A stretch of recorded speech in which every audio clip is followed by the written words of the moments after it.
Així són les primeres imatges virtuals del projecte Barcelona World. El promotor vol 5 grans torres amb hotels i 3 complexos amb casino i àrea comercial i d'esbarjo.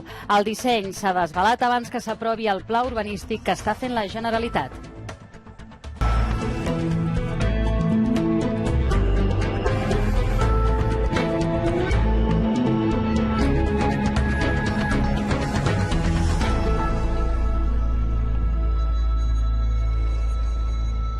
Seguim, doncs, des d'aquí, des del Parlament, explicant-los altres qüestions. Avui hem sabut com és el projecte de Barcelona World que ha dissenyat el promotor al costat de PortAventura. En una primera fase hi vol 3 complexos turístics, cadascun amb un casino i una àrea comercial, que estaran envoltats per 5 torres amb grans hotels.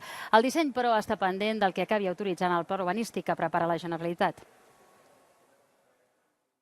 L'empresa promotora de Barcelona World es mostra tan segura que el projecte tirarà endavant que abans que la Generalitat aprovi els canvis de la normativa urbanística perquè s'ajusti a la proposta, comprarà les 700 hectàrees on es vol aixecar el nou complex d'oci. Diuen estar llestos per començar-hi a construir i per això ja han dissenyat una part de les instal·lacions. A les primeres 100 hectàrees del complex hi proposen 5 grans hotels en torres de fins a 30 metres d'alçada.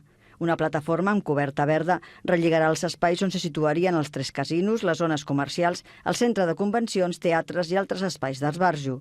Un monorail travessarà la zona per donar facilitats de desplaçament als visitants. Veremonte explica així el seu projecte per captar nous inversors, no pas per a la construcció, sinó per omplir els espais lúdics i comercials. Ja ha arribat a acords amb l'empresa Melco per gestionar els casinos, amb la cadena Melià per als hotels i amb la Roca Village per instal·lar un outlet en aquests terrenys. Queda per saber com Veremonte vol urbanitzar els espais encara no definits, que són la majoria, el parc, la zona de platja i el village. El que està descartat són els habitatges, perquè la llei ara no ho permet. Canal 324. Tot el que vols saber, quan ho vols saber.